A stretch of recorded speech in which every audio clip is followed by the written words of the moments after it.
Hi, I'm John Waterhouse, and this is Weekday Wisdom. My question for you today is, would you like to hear some powerful words of wisdom? Well, hopefully we do that every time we have one of these Weekday Wisdom conversations, but this in particular comes from a great American who I think is one of the wisest people I've ever heard from.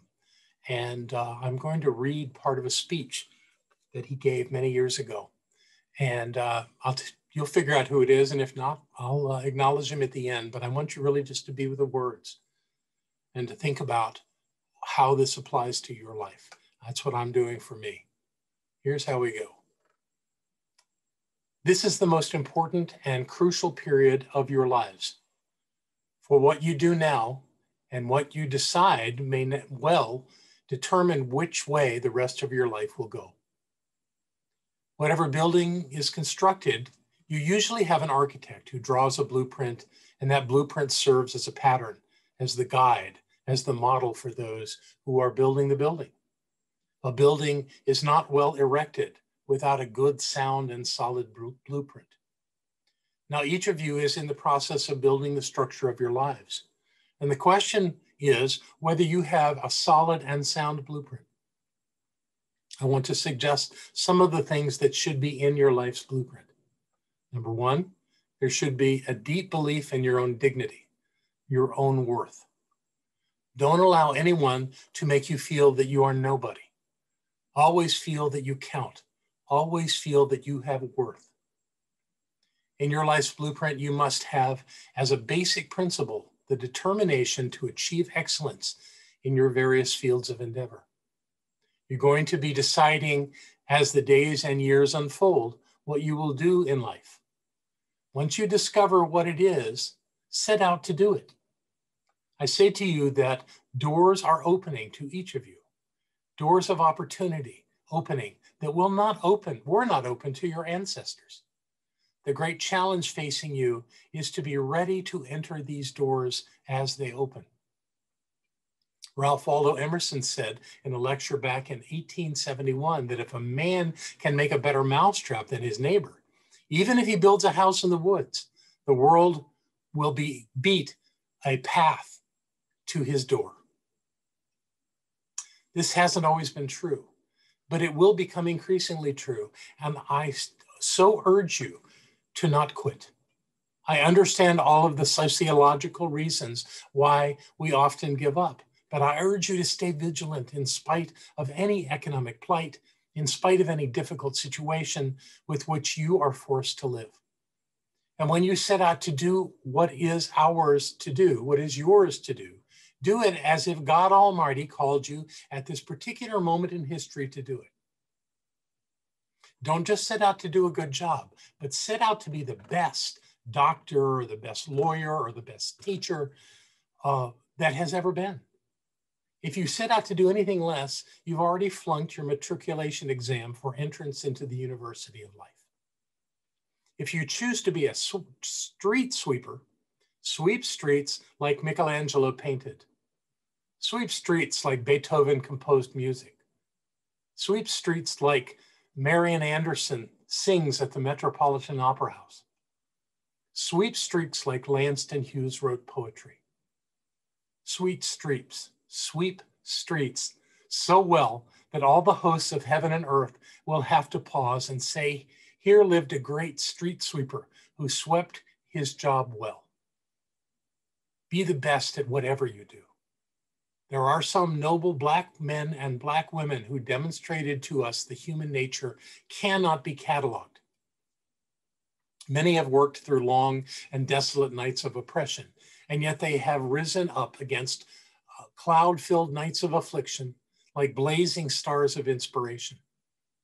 Booker T. Washington rose up to be one of America's great leaders.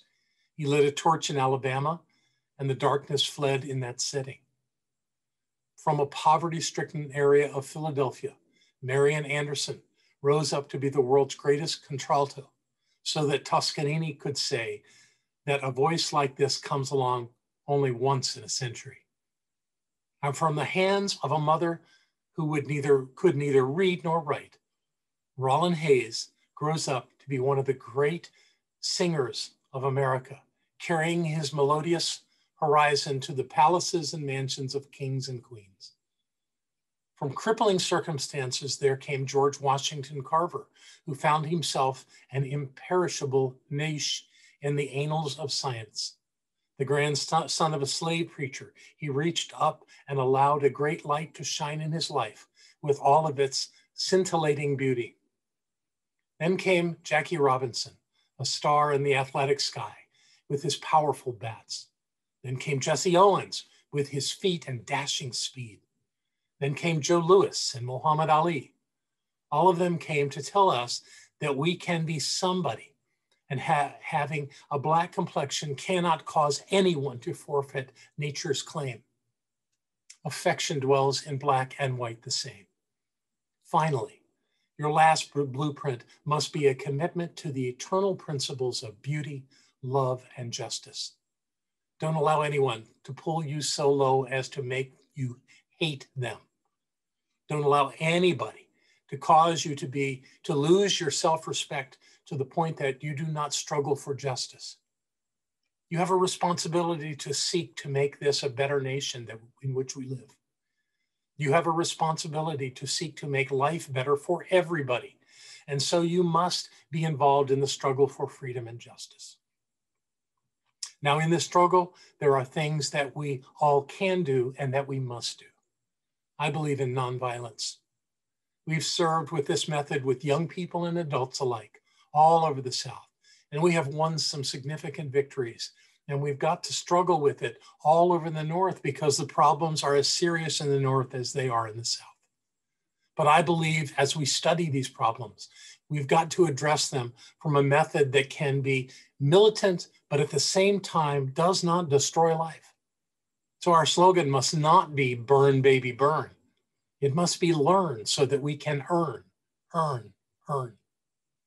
I believe that we can transform thoughts of yesterday's injustices and build a bright tomorrow founded in justice and a better humanity. Let us keep going toward a boundless self-worth, to the realization of the dream of brotherhood, toward the realization of the dream, understanding that good will let no one stop us. I close by putting forth once more the man Langston Hughes, who wrote a poem entitled Mother to Son, with these words. So boy, don't you turn back. Don't you set down on those steps because you finds it's kind of hard. Don't you fall now, for I's still going, honey. I's still climbing. And life for me ain't been no crystal stair. Well, life for none of us has been a crystal stair, but we must keep moving. We must keep going. So if you can't fly, run. If you can't run, walk. If you can't walk, crawl. But by all means, keep going. These, of course, are the words of the Reverend Dr. Martin Luther King. And as we celebrate his life in the next few days, I invite all of us to take these words to heart, that although he may have been speaking to a graduating class, he was truly speaking to all of us. We must all be committed to a better world for everyone. And by doing so, we make a better world for ourselves. So I trust this is wisdom that you find valuable in your life. Please use it well. And go out now and have a fantastic day. I love you so much, and I'll see you again.